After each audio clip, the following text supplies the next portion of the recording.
Okay, let's talk about the Jollibee paper bag story. Grabe. Kung hindi nyo pa napapanood, shinare ko yon sa Blue App. And ipopost ko na lang dito. Ayan. Ayan yung screenshot.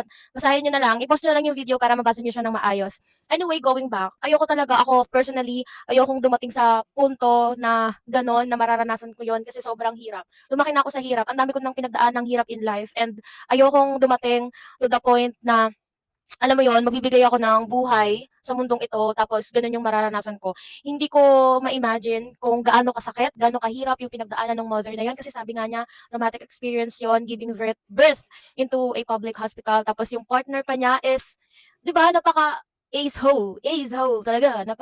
Alam niyo, may gano'n pa palang klaseng tao. Well, sabi nga, hindi talaga natin kasalanan na tayo pinanganak na mahirap. Kasalanan na natin kung mamamatay tayong mahirap. Uy, bakit naman napunta sa katayan? Anyway, kidding aside, ayun nga, talagang mas lalo akong na-motivate na mag-work and to save up for the future. So, one of the reasons din talaga yun kung bakit until now, we chose na i-straighten up muna yung mga goals and plans namin in life. Aside from that, syempre, yung finances.